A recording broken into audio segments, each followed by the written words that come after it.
Good evening, everyone. Before we begin, may I request everyone to please put their mobile phones on silent mode or switch them off entirely so that we have an uninterrupted evening. Thank you.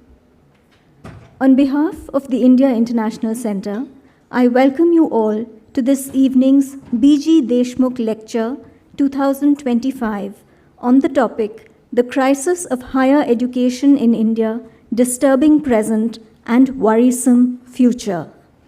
It is my honor to extend a warm welcome to the eminent personalities on the stage, Professor Deepak Nayyar, Dr. Meenakshi Gopinath, and Shri K.N. Srivastava, Director, IIC. The B.G. Deshmukh Lecture was conceived out of a donation received by the IIC from Shri Deshmukh for the purpose of an annual lecture or seminar on any topical subject. The inaugural lecture was delivered by Justice M.N. Venkatachalaya in 2006. We are privileged to have Professor Deepak Nayyar here today to address our audience. Professor Nayyar's accomplishments are extremely well known, but allow me to present a brief introduction. Deepak Nayyar is an Emeritus Professor of Economics at Jawaharlal Nehru University, New Delhi, and an Honorary Fellow of Balliol College, Oxford. He was invited to the Kluge Chair in Countries and Cultures of the South at the United States Library of Congress, Washington, D.C. for the academic year 2022-23. He was a distinguished university professor of economics at the New School for Social Research, New York. He also served as Vice Chancellor, University of Delhi. Earlier, he taught at the University of Oxford, the University of Sussex, and the Indian Institute of Management, Calcutta. Professor Nayyar was chairman of the board of the World Institute for Development Economics Research, UNU Wider, Helsinki, from 2000 to 2008. He has served as director on the board of the Social Science Research Council in the United States from 2001 to 2007. He served as a member of the World Commission on the Social Dimension of Globalization from 2002 to 2004, as Vice Chairman of the South Center, Geneva, and as Vice President of the International Association of Universities from 2004 to 2008. His professional life in academia has been interspersed with time in the world of public policy as Chief Economic Advisor to the Government of India and Permanent Secretary in the Ministry of Finance from 1989 to 1991. He was educated at St. Stephen's College and the Delhi School of Economics. He went on to study at Balliol College, University of Oxford as a Rhodes Scholar, where he obtained a B.Phil and a D.Phil in economics. Professor Nayyar has published numerous articles in professional journals and several books. He is on the editorial board of many professional journals and is chairman of the Samiksha Trust, which publishes the Economic and Political Weekly. Professor Nayyar has written extensively on economic development in India. His latest work, Resurgent Asia, Diversity in Development, is about the remarkable economic transformation and rise of Asia during the past 50 years. Professor Nayyar, we are truly honored by your presence here today.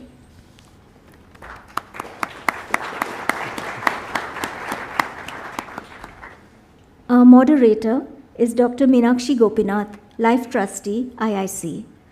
At her express instructions, allow me to present her very brief introduction. Dr. Meenakshi Gopinath is currently founder and director of WISCOMP, Women in Security, Conflict Management and Peace, an initiative that seeks to promote the leadership of South Asian women in the areas of peace, security, and regional cooperation.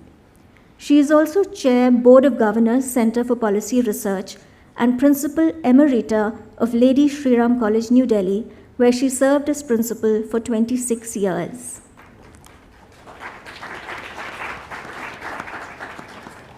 She has been a member of the University Grants Commission, India. Dr. Gopinath was the first woman to be nominated to the National Security Advisory Board of India. She is a member of multi-track peace initiatives and people-to-people dialogues in South Asia.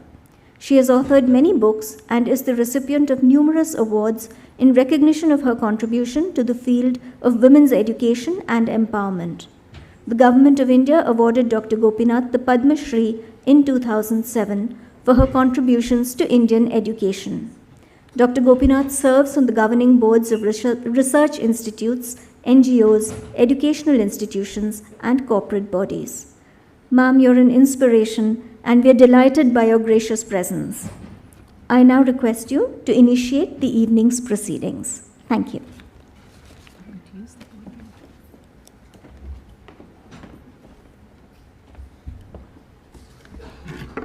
Thank you, Priyamvada.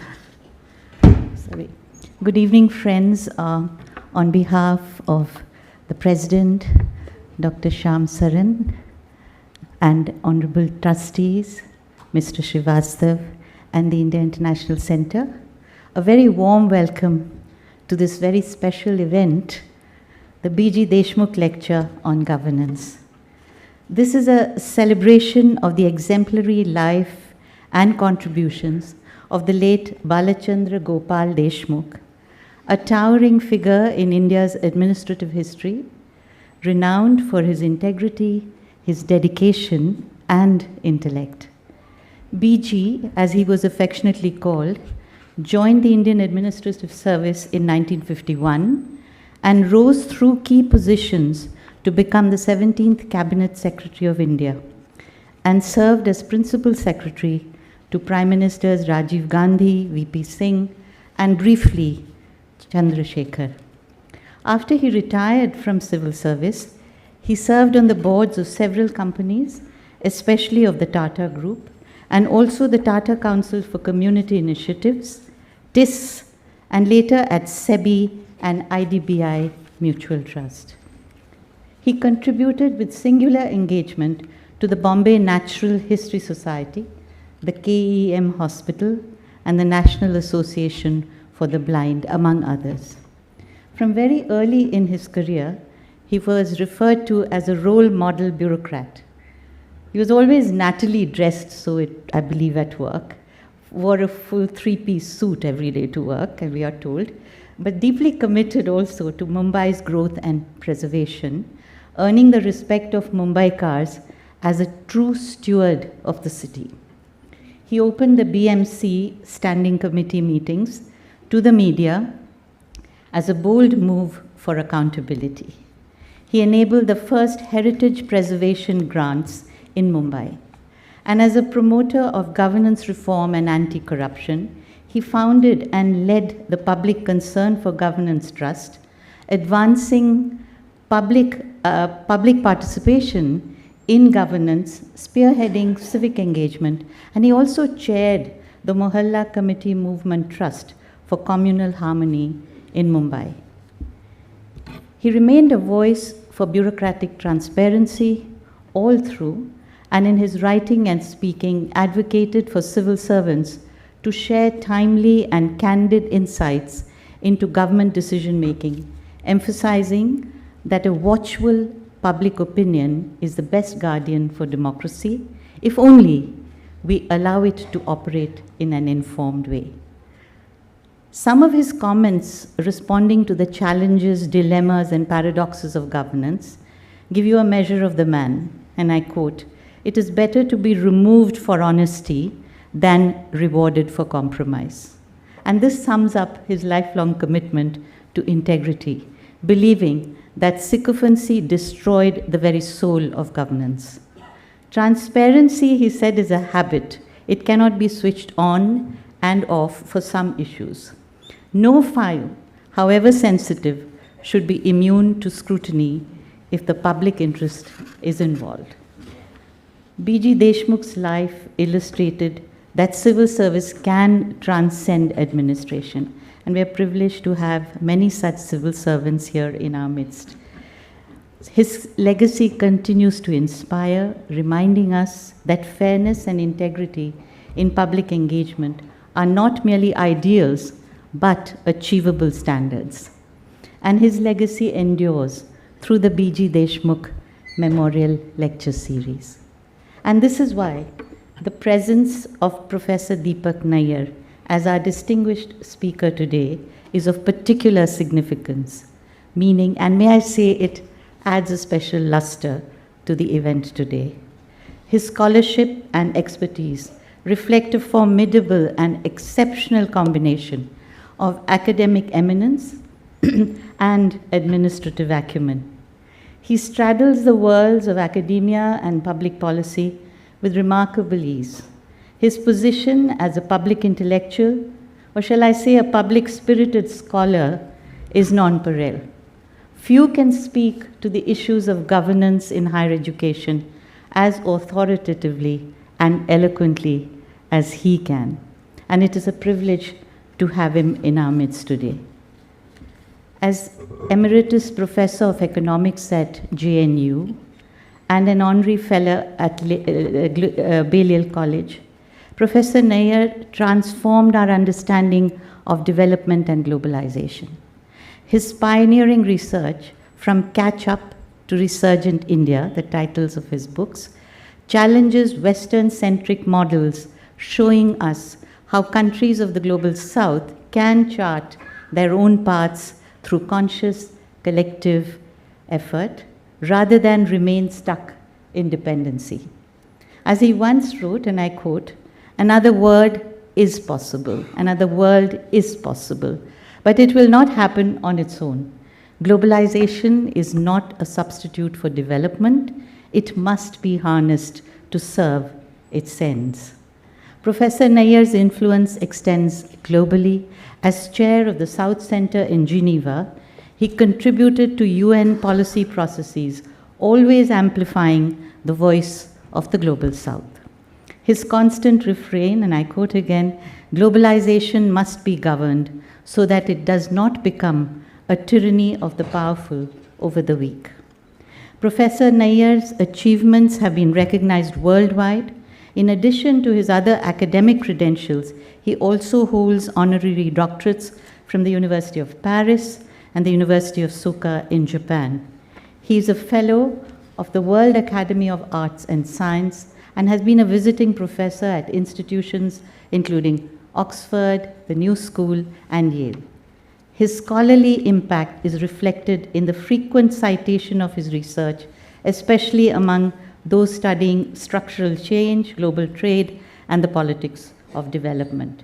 In 2014, he received the prestigious V.K.R.V. Rao Award for his lifetime contribution to social science research.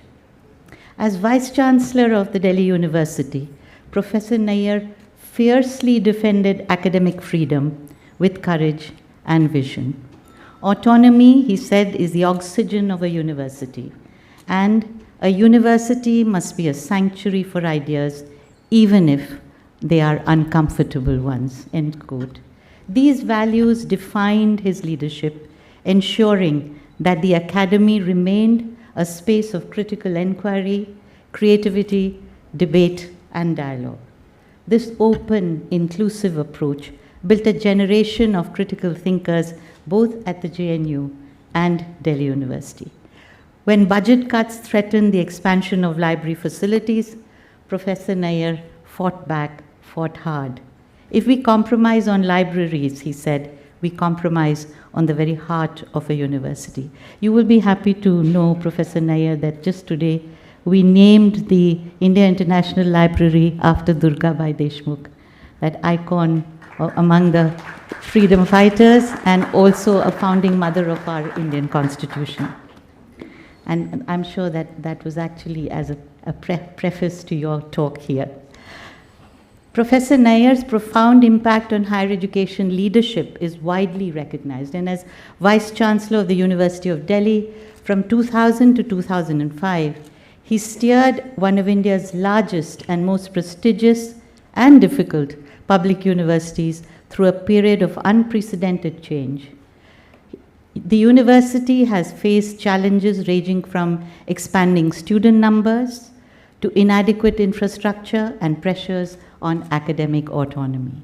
Anecdotes from family and staff highlight his insistence on defending universities as places of free thought, When debating the expansion of controversial new programs, such as in management, for example, Professor Nayyar famously said, "We cannot let market logic decide what is worth teaching. That is the death of the university." And this, in a sense, reflects his commitment to a pluralist, critical academic environment, even if it invited political heat. During his tenure, and I can't stop talking about his tenure because it was a momentous time for Delhi University, Professor Nayyar introduced measures to modernize administrative practices, improve faculty recruitment, and expand student access while protecting merit-based admissions. He was known to listen carefully to diverse stakeholders, from professors to student unions, and encourage robust debate before taking decisions. But he never succumbed to populist pressure, nor did he allow domineering stakeholders to hijack the agenda. Many of us here remember the stormy academic council meetings that began at 2 p.m. in the afternoon and went on till midnight, when question hour was going on for I think 8 or 10 hours. But Professor Nayyar never lost his patience and his determination. When the clock struck 1 a.m., he would get his agenda through. And that was how deftly he ended these amazingly, well, I wouldn't say stormy, but very interesting sessions at the University of Delhi. He's also a beloved teacher and a mentor. Generations of students remember his generosity, his incisive mind, and his openness to challenge. To a student who disagreed with him at a seminar, and this is one story among many, he famously smiled and said, "If you don't disagree with me at least once, you have not understood me. And if my argument cannot stand up to questions, it is no good anyway." What defines Professor Nayyar's work is a simple yet powerful faith that human dignity and freedom lie at the heart of both learning and development. I cannot help but recall what President Wells of Indiana University once said about leadership in the university way back in 1968. He said, "A university or college president must be born with the physical strength of a Greek athlete, a cunning of a Machiavelli, the wisdom of a Solomon, the courage of a lion, if possible. But in any case, he must be born with the stomach of a goat." But Deepak Nayyar did not need to invoke these attributes. He carried the courage always to speak truth to power. University education for him is learning that molds a lifetime, learning that transmits the heritage of millennia, learning that shapes the future, where knowledge is pursued in part because it defines what makes us human over the centuries, and not because it enhances our global competitiveness. I've been privileged to work with Professor Nayyar during his extraordinarily impactful career as VC of DU from 2000 to 2005. Watching him navigate the complex terrain of DU evoked both awe and admiration. He not only substantially transformed the aesthetics of the buildings through a massive restoration effort, but also enhanced the civility of interactions, official and otherwise. He raised the level of discourse at every meeting.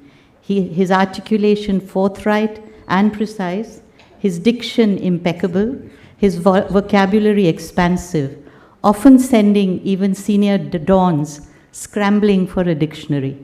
And then he stumped everyone when he delivered an equally impeccable speech in Hindi to the support staff at his farewell function. I don't know if you remember that, Professor Nayyar, but everyone was taken aback with your felicity of the Hindi language. He would often say that the University of Delhi is a microcosm of the Republic of India, and we've all dined out on that phrase, representing its diversities, its fault lines, challenges, and opportunities. I must add here that he was the first Vice-Chancellor of Delhi to have 2 women as deans of colleges and student welfare in his senior management team. I think you'll all clap to that.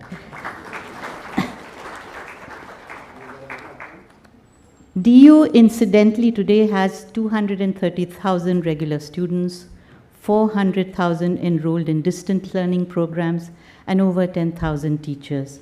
One among the biggest central universities, 86 academic departments, 16 faculties, 91 colleges.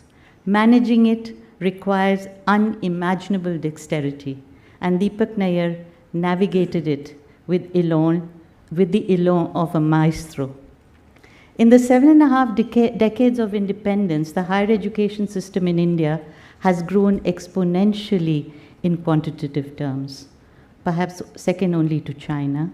We have 4.11 crore students in the higher education space today, and it has the largest number of universities, second, with the USA coming second, with the United States coming second.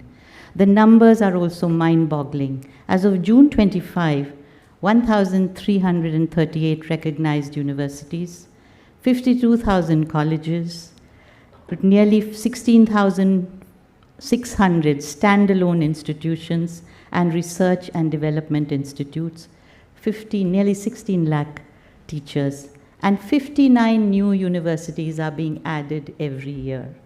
That's quite a heterogeneous space.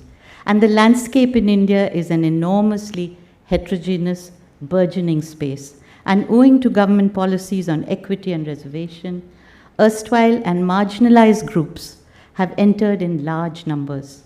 While many recognize this as access and equity, others see this so-called massification of higher education as impinging upon what they term as quality and excellence. HEIs remain the first port of call when newly enfranchised groups enter the world of civic and, in some senses, social consciousness. It is a space of aspiration, but equally of collision and contestation. It carries with it the huge responsibility of testing India's success or otherwise of its ability to deal with its teeming diversity. The sheer scale and heterogeneity defies quick fix formulas for reform. It is a variegated ecosystem confronting what Devesh Kapoor has called the trilemma of scale, cost, and quality. Clearly, not standardization, but a creative deployment of pluralism is what the academy needs in India today. So how do we nurture this pluriverse without compromising on quality? The expansive academy is best nurtured by what Amartya Sen has called capacious heterodoxy. This was indeed the vision of those who laid the philosophical foundations of education for a free India. We need to reclaim spaces that are open to the not always harmonious reverberations of learning. After all, the higher education space has often been accused of being over-regulated and under-governed. The 75th year of our independence is also an opportune moment to invoke the democratic responsibilities and credentials of the academy. Universities, as we all know, are not merely transactional hubs of learning and teaching. As social institutions, they anticipate a new reality, envision alternatives, and establish the civilized terms of engagement and democratic citizenship. And embedded in this very idea of the university, as David Kerp has said, are values that the market alone does not honor. The belief in a community of scholars and not a confederacy of self-seekers, in the idea of openness and not ownership, in the professor as a pursuer of truth and not an entrepreneur, in the student as an acolyte and not as a consumer. This, I believe, resonates with Professor Nayyar's own belief in the importance of the public university. And therefore, the university is a fluid, daily plebiscite contingent on how it navigates an array of tensions, such as between academic freedom and organizational accountability, between its connection with the state and centers of power, and the need to maintain critical distance between teaching as the transmission of critical attitudes and society's expectations on qualifications for employability. For a variety of reasons, universities today seem to have abdicated their roles as sites of the dissenting tradition, even as history is replete with examples of the possibilities of heretical interrogation opening new continents of thought. We have the privilege of having amongst us today Professor Romila Thapar, and many of you who know her, who have read her, know what this means. We are all familiar with the disturbing dexterity with which the line between dissent and sedition gets thinner by the day, as HEIs capitulate and as perspectives become monochromatic in populist discourse.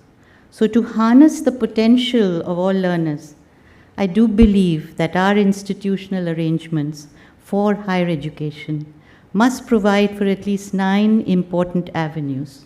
They must provide for a ruminative and aspirational spaces, for dialogic spaces, for inclusive and collaborative spaces, democratic spaces, spaces that envision a borderless world, and now with the devastating impact of COVID, healing spaces, and most importantly for the majority who are here, engendered spaces.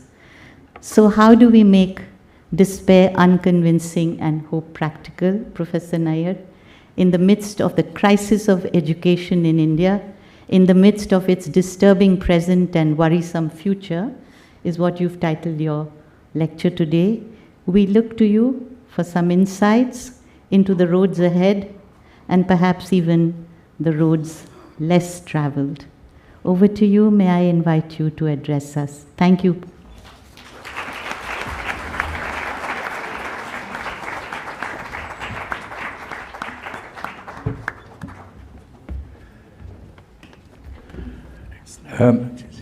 Let me at the outset thank the President and Trustees of India International Center for their invitation to deliver this Deshmukh Lecture.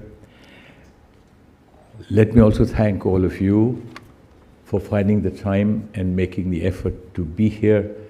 Packed auditoriums are a source of joy for speakers, but they're also a source of nervousness. And thank you, last but not least, Meenakshi, for your warm and generous words. Deeply appreciated, but it's going to be hard to live up to those expectations. The spread of education in society provides the foundations of success in countries that are latecomers to development. Primary education of acceptable quality creates the base. Equal opportunities along with universal access in school education are critical, but access without quality is no access. Higher education then imparts the cutting edge.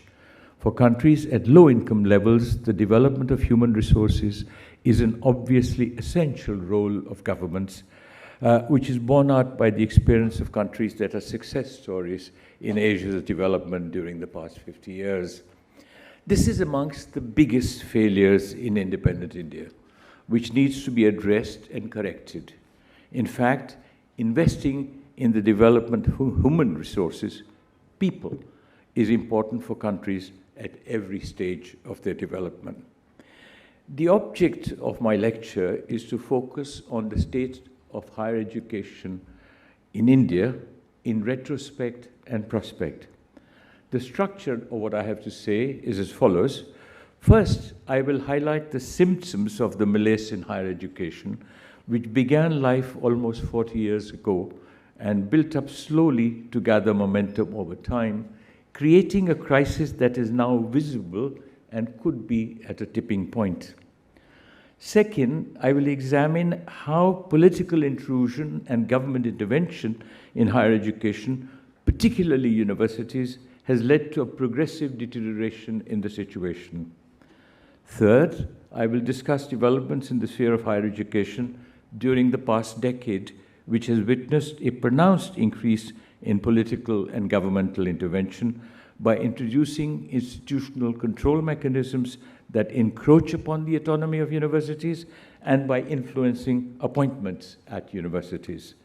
Fourth, I will explain why institutional autonomy and academic freedom in higher education, particularly universities, are essential not only for advancing learning and knowledge, but also in the wider context of political democracy. Fifth, I will set out some conclusions. Let me begin with the crisis. There is a quiet crisis in higher education in India that runs deep. It is visible. The educational opportunities for school leavers are simply not enough, and those that exist are not good enough. The pockets of excellence are outcomes of an enormous reservoir of talent and Darwinian selection processes. It does little for those with average abilities or without social opportunities. The challenges confronting higher education in India are clear. It needs a massive expansion to educate much larger numbers without diluting academic standards. Indeed, it is just as important to raise average quality. What is more, in terms of access, it needs to be far more inclusive, and it needs some institutions, each with a certain critical mass, that are exemplars of excellence at par with the best in the world. Such excellence, I'm sad to say, is largely missing, while it is diminishing rapidly in the few pockets where it existed. Indeed, in terms of world university rankings, which have become the fashion in recent years, our performance is most disappointing. For those who set high standards, it borders on the dismal. Of course, it must be said that these rankings have all the limitations of composite index numbers, since it's difficult to measure qualitative attributes while weights assigned to different components shape results. Even so, it is obvious that our universities have miles to go before reaching world standards. Islands of excellence, IITs, IIMs, the Indian Institute of Science, are no consolation. For one, successive governments have sought to multiply the number of IITs, IIMs, and now IISERs, but the inevitable outcome is highly uneven quality and a dilution of the brand equity of existing institutions that have already attained academic excellence. For another, the lifeblood of higher education is not small institutes, but large universities providing educational opportunities for young people. Alas, the comparative advantage that India had, at least in a few of its universities, has been slowly yet surely squandered over time. And sadly, even that little that remains is being progressively undermined by the growing intrusion of politics in universities. But that is not all. Systematic and mindless under-resourcing of public higher education is also a reason for the steady regression in quality of universities. Such processes are almost irreversible because there are long-term consequences of short-term interventions. Physicists describe this phenomenon as hysteresis. The situation is much worse than it was a decade ago. Universities have deteriorated rapidly in India, while universities elsewhere in the developing world, particularly in Asia and even more so in China, have made significant progress. There is a clear and present danger that unless we introduce correctives, the situation might worsen further to transform us from erstwhile leaders into laggards or worse. There is intense competition among our students for admissions to public universities, which have a semblance of reputations for standards, despite the divergence in quality. The fortunate few who do well in Class 12 examinations take up these limited spaces, while most, the less fortunate, make do with institutions in the private sector where fees are always high, while apart from a few exceptions, quality is mostly poor. Of course, quality is uneven both in public institutions and in the private sector, but exceptions to these generalizations simply prove the rule. Only the privileged few have parents rich enough to send them abroad instead. During the past 25 years, the number of students from India going abroad for higher education increased rapidly from roughly 50,000 in the year 2000 to 350,000 in 2015. This number climbed to 600,000 in 2019, when the pandemic shut down universities, it rose further to 900,000 in 2023. It is estimated that in 2023, of the students going abroad to study, 30% go to the United States, 25% to Canada, 20% to the UK, while 10% go to Australia and New Zealand. Now, I should also add that in 2024, it is estimated that of the 1.5 million foreign students in the United States, more than 1/4 are from India. Now, if we assume that their average expenditure on fees and maintenance is $30,000 per annum, in 2023, Indian students overseas spent $27 billion, which is about the same as India's foreign exchange earnings from tourism in 2023. However, annual expenses on fees and maintenance to rich countries are much higher, so that the costs would be proportionally higher. These sums, if made available for higher education in India, could help transform at least some universities. But that is not all. A large proportion of students who go abroad for higher education no longer return to India. And the corollary, the number of foreign students at universities in India, even from South Asian countries, has collapsed to negligible levels. It is attributable to the ethos and the quality of our universities. I can tell you it was not so long ago when I taught at JNU in the 90s, I had PhD students from abroad, one from France, one from Korea, one from Japan, and many of my colleagues had PhD students who came from Europe or other parts of Asia to work with us. Now, our higher education is caught in a pincer movement. For one, there is a belief that markets can solve the problem through private players, which is leading to education as business, shutting the door on large numbers who cannot finance themselves without regulation that would ensure quality.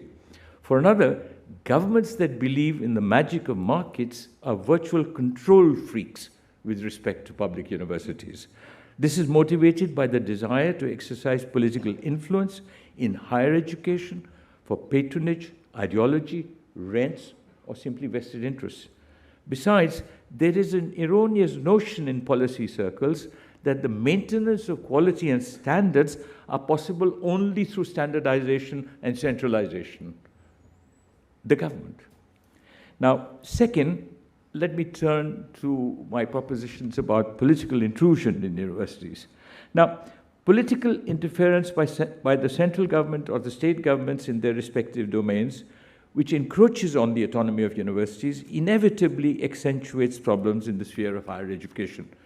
Every government and every party are culpable in the growing politicization of universities in India. This strangles autonomy and stifles creativity without creating any accountability.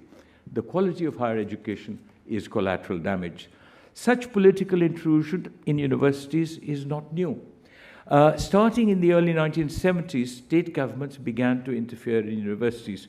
For one, it was about dispensing patronage and exercising power in the appointment of vice-chancellors, faculty and non-teaching staff.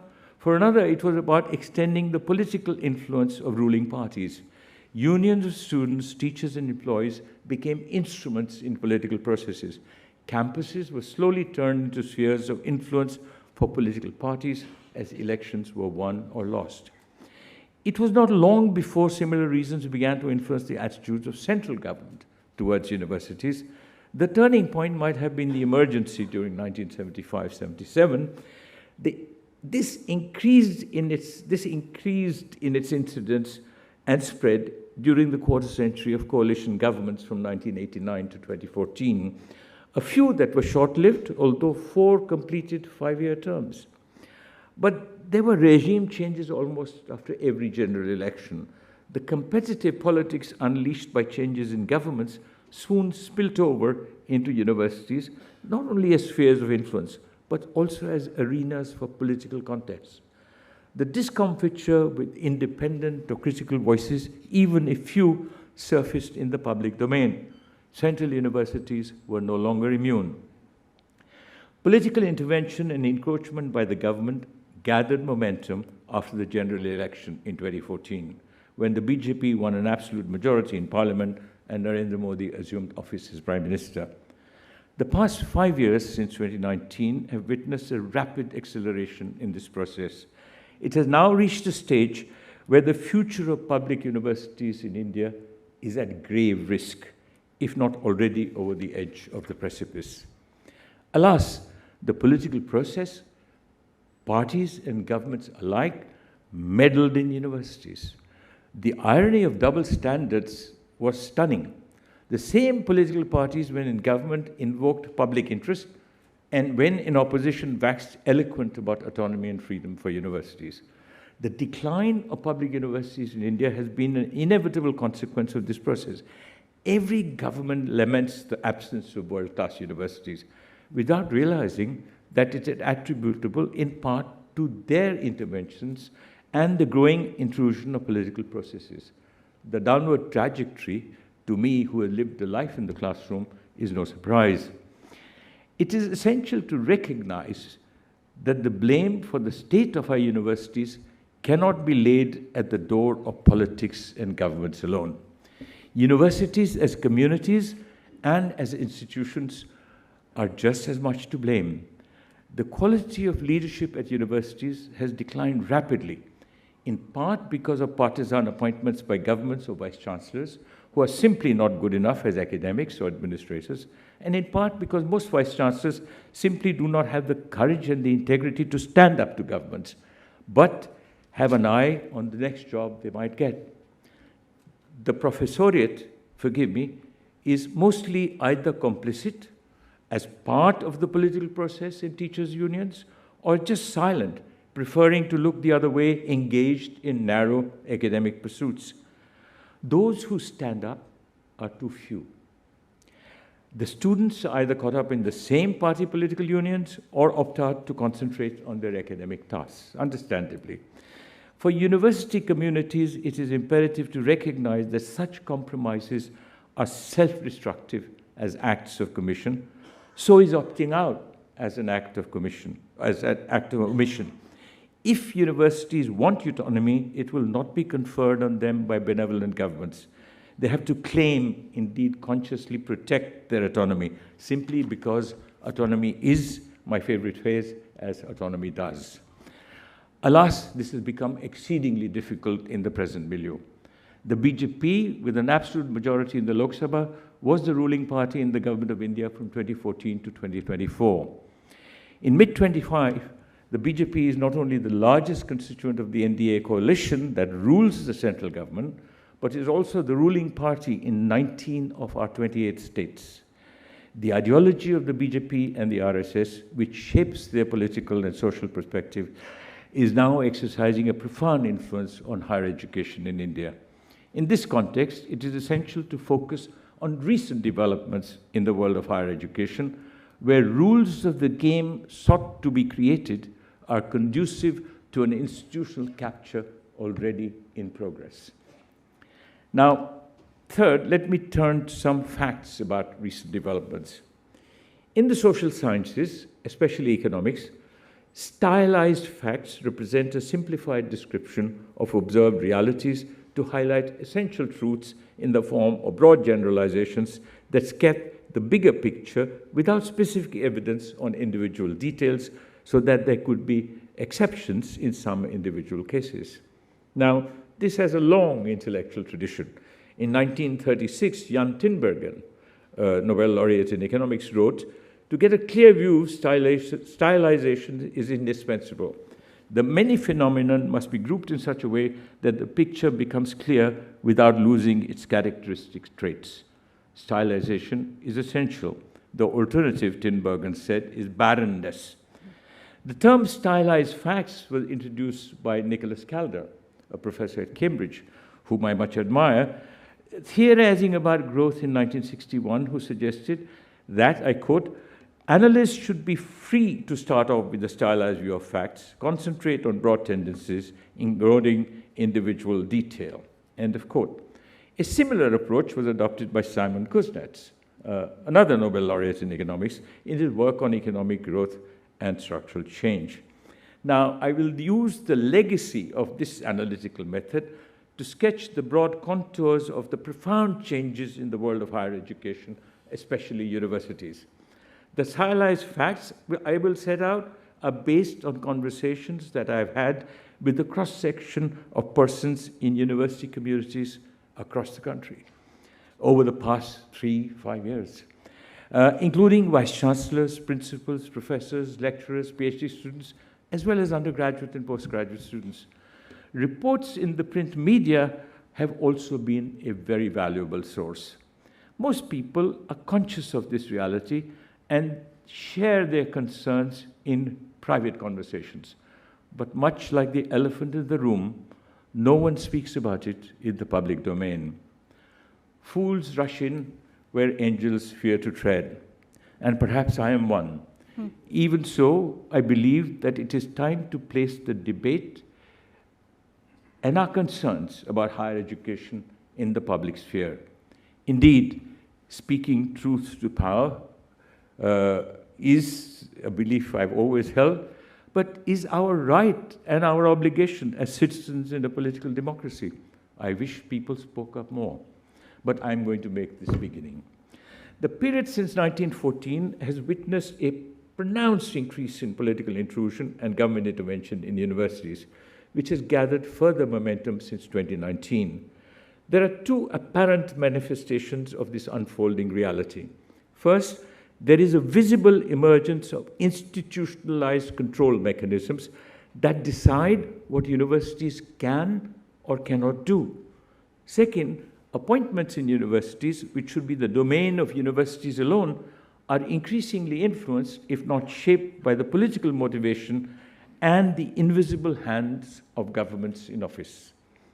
The primary instrument of control in the sphere of teaching, whether appointments or curriculum, is the UGC. There are subsidiary instruments of control in the sphere of research, indirectly through institutions such as the Indian Councils of Social Science Research, Historical Research, Philosophical Research, Agricultural Research, Medical Research, or the CSIR, the Department of Science and Technology, the Department of Biotechnology, all of which are funded by the central government to finance their respective institutions, but also to support selected research projects proposed by individual scholars. So research support in India is controlled largely by the government. And its disbursement, I gather from many people active in academia, is less than fair. Now, even admission processes have been centralized in the National Testing Agency. Okay? The Central Universities Entrance Test, the JEE, the NEET, I confuse this alphabet soup, the competence and integrity of which has been repeatedly questioned in the public domain. Everyone present in this room would have read in the newspapers about the faux pas in NEET in 2024, exam paper leaks, arbitrary changes between marks uploaded on the website and final marks awarded, JEE 2025, mountains of errors, some leakages, CUET 2025, the less said the better. Now, the rationale for such a centralization, I think, is questionable and flawed. Let me give you two examples.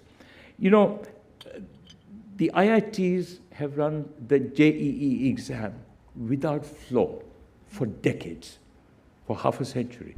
Yeah? If it ain't broke, don't fix it.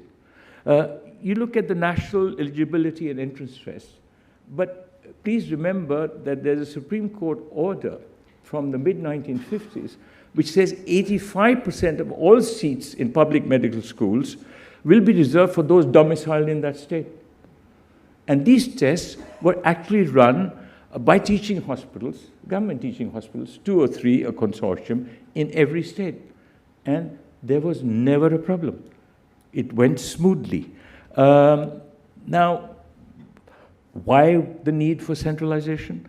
Now, this centralization in admissions extends beyond tests. For example, despite the CUET, and I don't know why we needed it, you know, all universities use CBSE, ICSE grades, which announces its scores, just as CBSE, ICSE, and state boards did. The University of Delhi now decides on admissions to all its constituent colleges in one office, taking away that right to decide from its undergraduate colleges, all 85 of them, which performed this function for 75 years. There is no transparency, there's no transparency, there's no accountability in this process. At universities, the appointment of vice-chancellors is the essential first step, if not a necessary condition for subsequent intervention. So let me begin the story there. Now, in central universities, due process sets out statutes, and these are followed in letter through a search committee that includes two members nominated by the University Executive Council, now pre-selected for loyalty, and a chair nominated by the visitor, the President of India, now decided by the Ministry of Education, who submit a panel of names. It's the prerogative of the visitor, the President of India, who's not bound by the advice of the Council of Ministers in this matter, to select the Vice-Chancellor from the panel submitted by the search committee. Alas, all these checks and balances now exist only in letter, but not in spirit. Once the Vice-Chancellor is appointed, the appointment of deans of faculties and heads of departments is the next step. Now, for those who knew me when I was at the University of Delhi, I was never an admirer of the rotation principle or the seniority principle in appointing heads or deans. But it had one virtue. It was non-discretionary. It is now abandoned. There is a purposive selection of deans and heads, which is critical in the appointment of academics. But these people are no longer independent voices. The selection of faculty members for appointment in university departments follows the due process set out in statutes, which is observed in letter but violated in spirit. The selection process is manipulated through a purposive selection of subject experts who are mostly not qualified for the role, and I'll give you many examples in Q&A. They're often from small provincial universities or undergraduate colleges in Chhattisgarh, no offense meant, in Bihar, for prestigious central university appointments of professors in departments. Now, there is a similar pre-selection in the shortlisting of candidates. It is decided. And subject experts often refuse to sign the minutes unless the specified candidates are selected. Yeah? The process is very similar for appointing lecturers in appointments at colleges, whether they are constituent or affiliated. Such manipulated selections are not limited, as some people believe, to social sciences and humanities, but are also common practice in science and engineering subjects. It would be no exaggeration to state that faculty appointments at universities and undergraduate colleges are increasingly driven by RSS ideology and BJP preferences in politics rather than talent or merit. I will give you some examples in Q&A.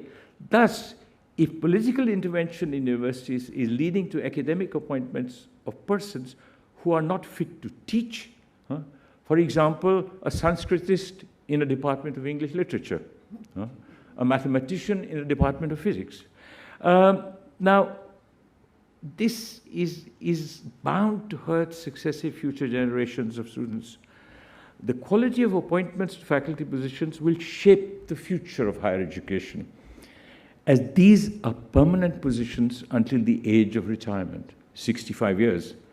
Now, the reason is simple. A person appointed as professor at the age of 40 will serve for 25 years, while a person appointed as lecturer at the age of 25 will serve for 40 years. Now, if they're not good enough, what's going to happen to our universities? Now, this is bound to have long-term consequences, mortgaging the future of public universities in India. It won't matter if Mr. Modi loses the next election, although that's unlikely, because just remember Om Prakash Chautala. You know, he appointed something like 12,000 teachers in schools through the Haryana Public Service Commission, was caught out for taking money, went to prison, in fact died in prison. He died in Tihar jail. But the Punjab and Haryana High Court ruled that all those teachers will continue because it is not their fault that they were appointed. Yeah. Now, the checks and balances built into the statutes for university appointments so far are being circumvented through purposive manipulation, as well as the process, in the choice of members or subject experts in selection committees, as well as the process of shortlisting candidates. However, the draft UGC regulations 2025 announced, I think 2 or 3 months ago, are explicit in reducing these checks and balances. For example, the Search cum Selection Committee for Vice Chancellors will no longer have 2 members other than the chairperson nominated by the Executive Council of the university. Instead, one will be a nominee of the chairman UGC, while only one will be a nominee, not necessarily of the Executive Council. It could be the syndicate, it could be the Senate, whatever. For central universities, the chairperson will be a nominee of the visitor, the President of India, in effect the Ministry of Education now, as at present. This was not true for earlier presidents. But for state universities, the Search cum Selection Committee with the same composition will be constituted by the Chancellor, Governor of the state, who in turn is a nominee of the central government, so that university executive councils or even state governments will have no role in the process, which can only erode federalism. For education is a concurrence list, in the concurrent list of the Constitution of India. Now, the composition of the selection committee for academic appointments in universities stipulated by UGC now, with the Vice Chancellor as chair, a teacher in the rank of professor nominated by the visitor chancellor, unlike the visitors' nominees of the past in central universities, who were all distinguished scholars for each faculty, 3 subject experts nominated by the Vice Chancellor, the dean of the faculty, and the head of the department. There will be almost no checks and balances left. Now, it is not as if there are any external checks and balances. The National Accreditation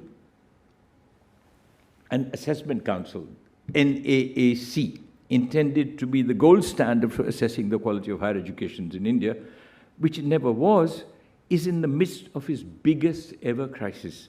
The recent dismissal of 900 persons from its peer review panel of 5,000 assessors, as well as the arrest of a JNU professor in a bribery scandal, has raised serious doubts about the integrity of its assessment process. Indeed, it is time for a rigorous scrutiny of the NAAC itself. Can the evaluation of universities, hence their appointments, be left to a corrupt institution? Now, in principle, determining and maintaining standards of teaching, examination, and research at universities is among the primary functions of UGC. How can it independently evaluate the quality of university appointments if it is such an integral, if not complicit, part of the process? In my view, and it's been a view for a long time, UGC is the problem, which cannot be a solution. It performs the functions of licensing, regulation, and disbursement. These 3 functions are not performed by one institution anywhere in the world. Not anywhere in the world. There are 3 separate agencies, because it eliminates all checks and balances. But such power enables the UGC to exercise enormous control over universities. Its interventions at political behest compound difficulties. Its belief that one size must fit all drives its fetish for standardization, whether curricular, appointment, promotions, evaluation, or institutional architecture. The outcome is that every university must move at the speed of the slowest. Yeah? Now, in economics, we call this the convoy problem. But it's worse. What happens is you tend to drop to the quality of the lowest in this process. Now, such leveling crowds out or preempts excellence because it stifles diversity, pluralism, differentiation in higher education, all of which are necessary to develop excellence. Now, the higher education sector, how am I doing for time? Well, I was going to talk a little bit about IITs and IIMs, and maybe I should very briefly. The higher education sector extends beyond universities to IITs, IIMs. Now, the story is broadly similar in the appointment of directors as well as the boards of governors for these institutions. For IITs, the chairman of the board of governors is appointed by the visitor, Ministry of Education, and the director is appointed by the IIT's council with the prior approval of the Ministry of Education. The independence and autonomy of IIT boards and IIT council, in fairness, I have to say, has diminished over time, particularly since 2019, but this process began around 2011 under UPA 2. That was the beginning of this process. For IIMs, there was far more autonomy until 2011. Until then, the chairman of the board was appointed on the recommendation of the board with the concurrence of the Government of India and the state government, which was almost an automatic process. When I taught at IIM Calcutta from 1980 to 83, the faculty used to propose board members, and it would go through. Now, the problem is that even under the IIMs Act of 2017, which happened in the BJP government, the Board of Governors had the authority to appoint its chairman and the director. Yeah? The latter had to be based on the recommendation of a selection cum search committee. This has now been changed with amendments to the IIMs Act in August 2023. The President of India is designated as the visitor for all IIMs with the authority to A, nominate the chairman of the board, B, suspend or dissolve the board if deemed necessary, C, appoint a selection panel for a new director, and D, appoint and remove the director of an IIM.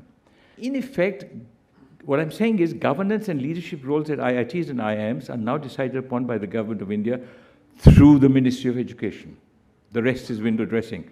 Such centralization does also slow down decision-making.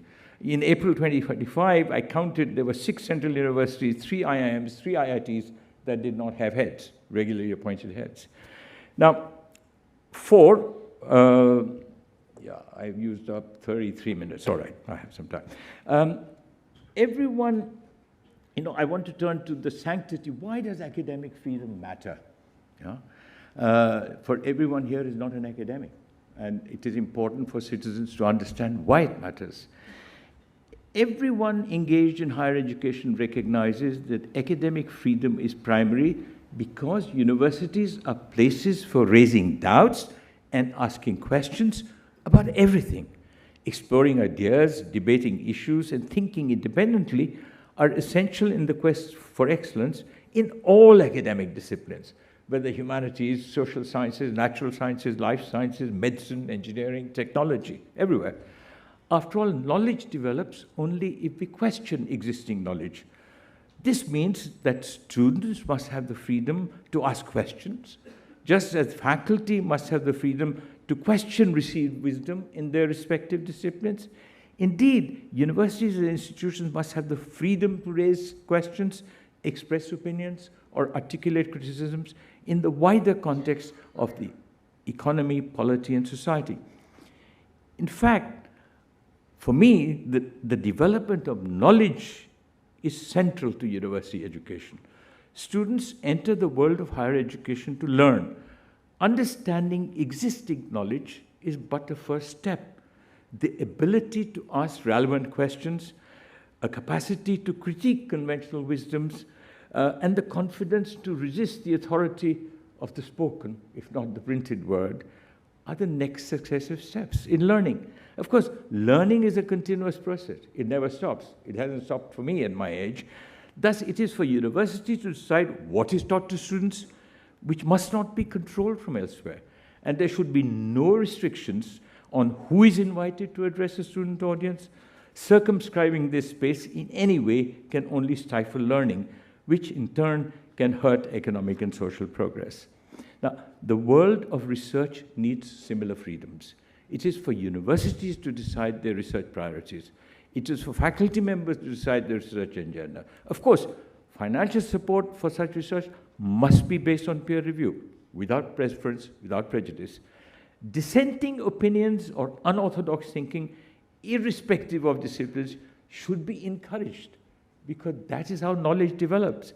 In fact, fundamental research needs far more in terms of not only freedoms, but also resources and time. Now, I remember Tom Bollinger, whom I knew well, who was president of Columbia earlier at the University of Michigan, who once told me that, Deepak, there is so much pressure to appoint the competent. Yeah? It's safe. But universities need brilliant people, and they can never be bland. That's how knowledge develops. Now, such an environment, I believe, is essential for brilliant scholars or thinkers to surface, blossom, and flourish. The unfolding reality is disturbing. Curriculums are regulated and straitjacketed. Readings are prescribed. Indeed, what is excluded or what is included in prescribed reading lists is decided elsewhere, not necessarily by the teachers. Promising research, which departs from the mainstream, is stifled. In this milieu, fundamental research at universities in India is rare, if not impossible. It is no accident that our universities have not produced any Nobel laureates. And I think they never will in the next 25 years, the way we are going. Now, even the freedom for students and teachers to organize discussions or debates on campus, which are perceived as critical of the BJP or its governments at the center or the states where it rules, is circumscribed everywhere, often by administrative fiat or penal action. I won't give you examples. All of you read the newspapers. We read about it every day. At many central universities, and this is awesome, if a faculty member applies for duty leave to participate in a conference abroad, he or she has to provide a written undertaking that, and I quote, this is from 3 central universities, I will not participate in any anti-government activities while I'm abroad, whether on official duty or on a personal visit. I shall be subject to all the provisions of government servants' conduct rules, including those relating to connection with the press and criticism of the government. Further, I understand that any breach of these provisions, whether committed in India or abroad, shall render me equally liable to disciplinary action. I didn't realize that university professors are civil servants. Universities are autonomous institutions. Why should government rules be imposed on them? Now, such intrusion in different forms is now being extended to private universities. Dissenting or critical voices of students or faculty members are silenced by disciplinary action. This is private universities. In some cases, it goes further, essentially because risk-averse promoters fall in line. There are many examples. Vice chancellors have been removed, faculty members have been sacked, some have been asked to resign. All of you read the newspapers. I won't go into that, but we'll return to this question, if you wish, Meenakshi, later. Now, just as important, the autonomy of university spaces is also sacrosanct in the wider context of political democracy, where universities perform an important role in addition to imparting education for human resource development.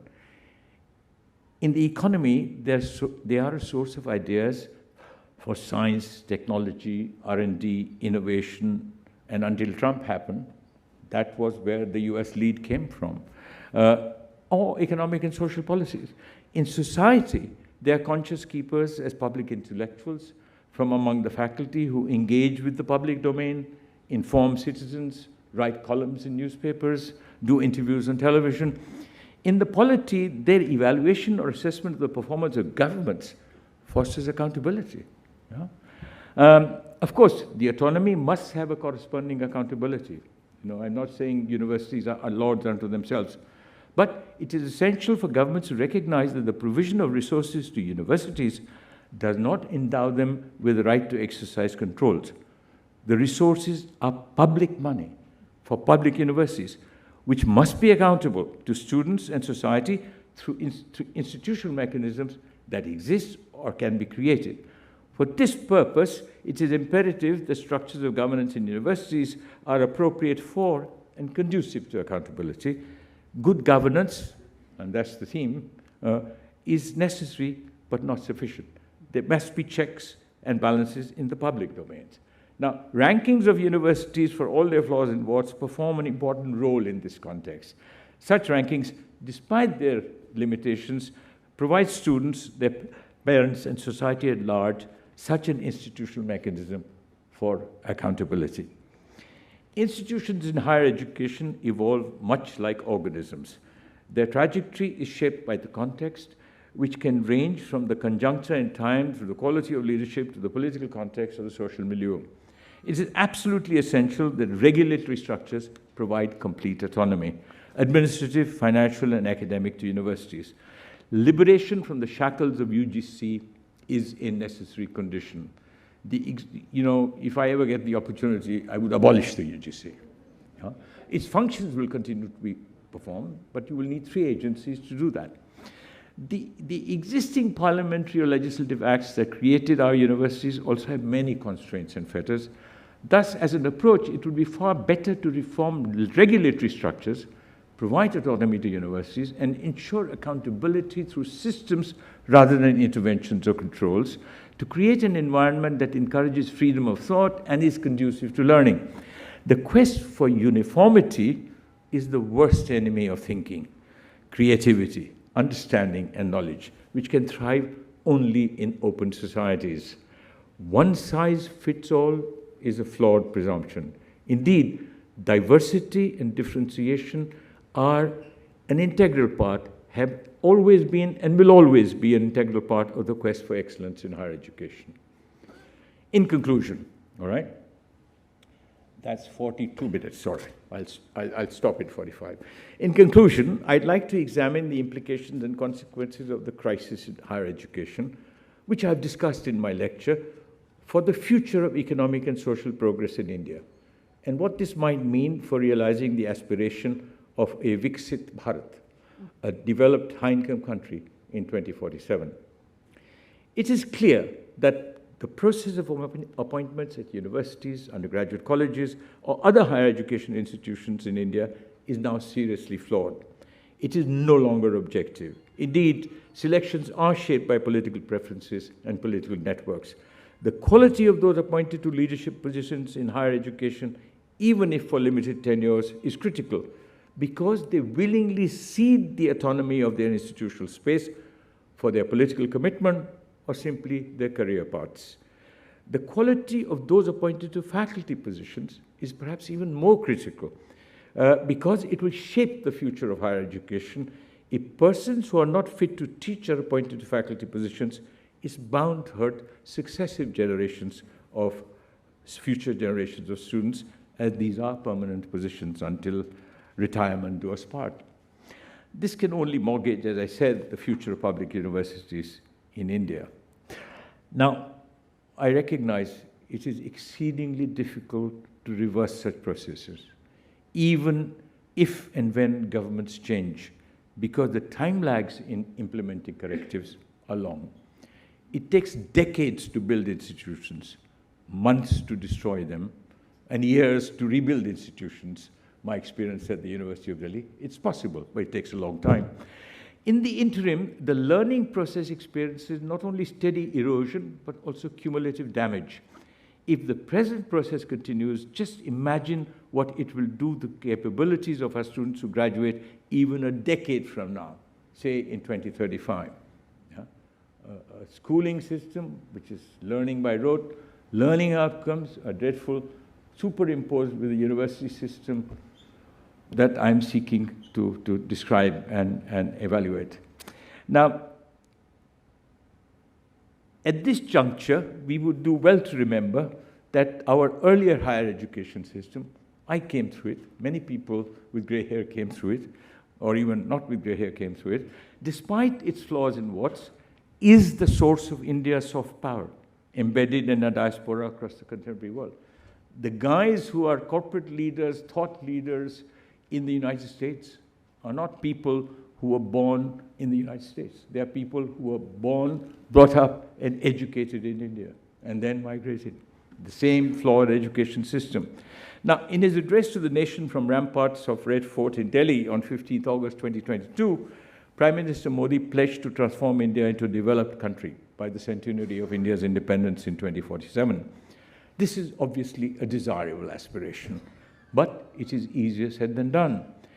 Education is critical at every stage of the income level transition, from low income through lower middle income, where India is now, to upper middle income and high income categories, where higher education is absolutely critical.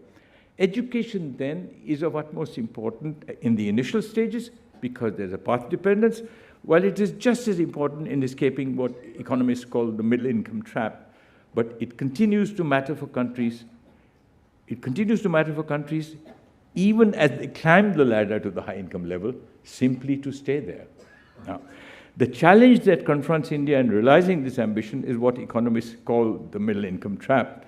You know, countries get make the transition from low income to middle income status, get stuck there, unable to move from middle income to high income status, which has been the fate of most countries in Latin America and most countries in Asia, but for a few exceptions. Now, the first stage, and forgive me, that's the only economics I'm going to say, the first stage in the transition is driven by cheap labor and high investment rates. Growth slows down as these factors wane in their impact. Industrialization stops at labor-intensive goods as wages rise. The second stage in the transition requires higher productivity levels and a capacity to innovate. Now, in comparison with the East Asian miracle stories, South Korea, Taiwan, Singapore, and now China, India has been a huge laggard in industrialization. Malaysia and Thailand, success stories until the late 90s, at much higher income levels than India, are stuck in that same trap. Now, India has the potential for continuing its rapid economic growth. In my assessment, it will attain upper middle income status around 2035. But the chances that it can get there in 2047 are close to negligible. It must think now in a longer term perspective, where higher education has to be center stage. Education has to be center stage. You need to nurture managerial capabilities in individuals, technological capabilities in firms. You need to foster vertical diversification, technological upgrading, technological learning, creating R&D capacities. We are terrible laggards in all these spheres. Now, the development of all such capabilities in individuals, firms, and the economy as a whole requires time in terms of decades rather than years. Now, the attainment of these strategic long-term objectives, the development experience of success stories in Asia suggests, depends on the quality of higher education as well as research, and the design as well as implementation of industrial policy, in both of which the government has a critical role. The government, I'll forget about industrial policy, is doing the opposite of what it needs to be done in higher education and research. Now, unless we introduce the much-needed correctives in higher education here and now, Viksit Bharat will remain an elusive quest and an unattainable objective. My focus in this lecture, may I say, has been on India. But attitudes of governments and politics towards universities are changing profoundly in much larger number of countries across the world. If people have an interest, I'd be happy to address questions on that, but it's time for me to stop. Thank you for your patience, and thank you for listening.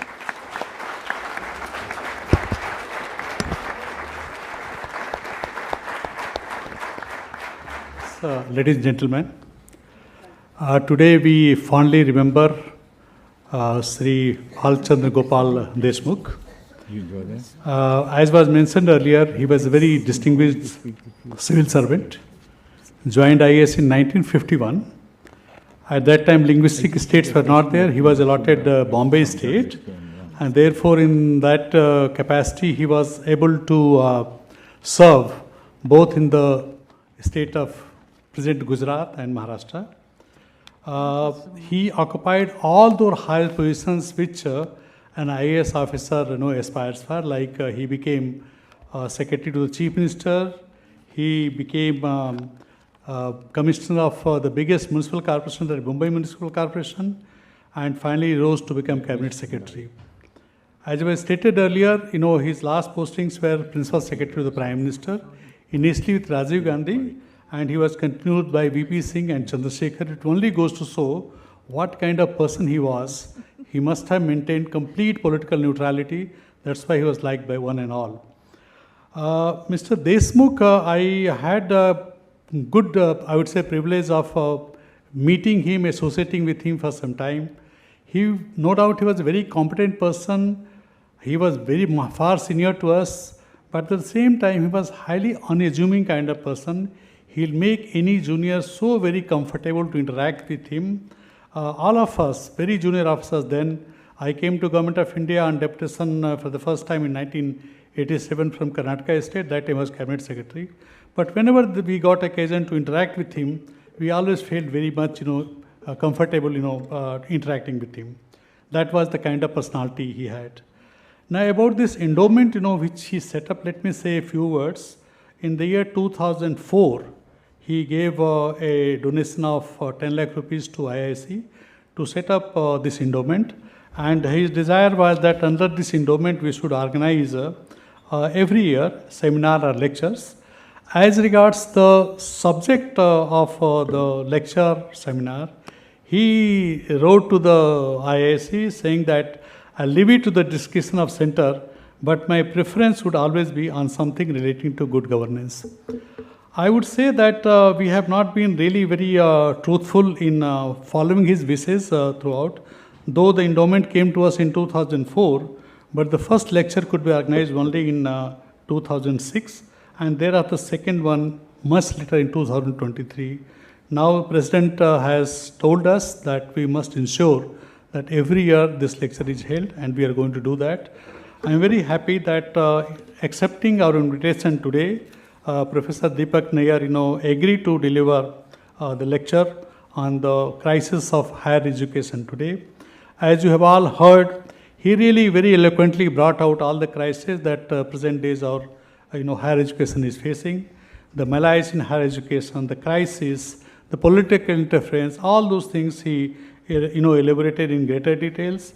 He emphasized on the autonomy, freedom of higher education institutions, and he explained to us as to why the autonomy is so very important.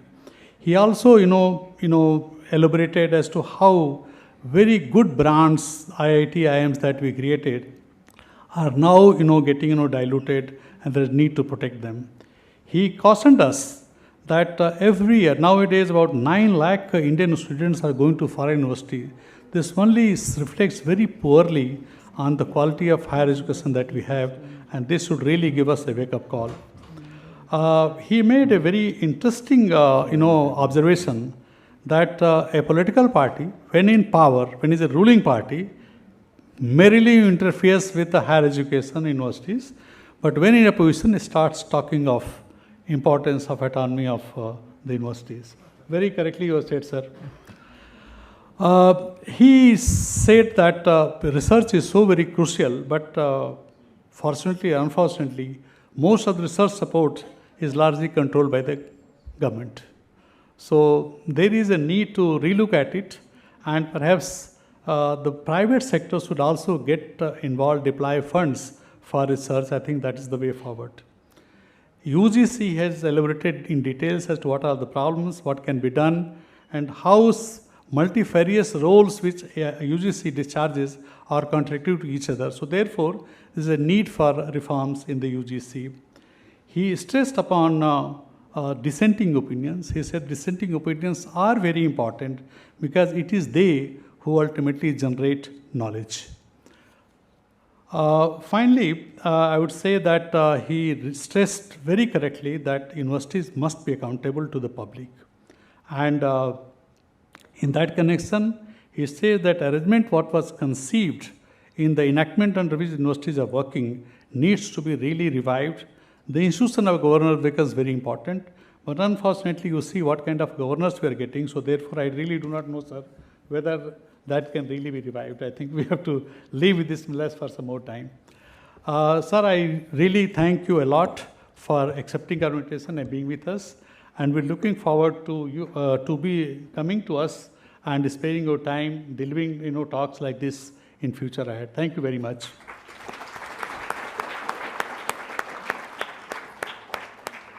I also thank our life trustee, Dr. Meenakshi Gopinath, who has very, very aptly, very nicely moderated the entire session. Thank you, madam. Thank you very much.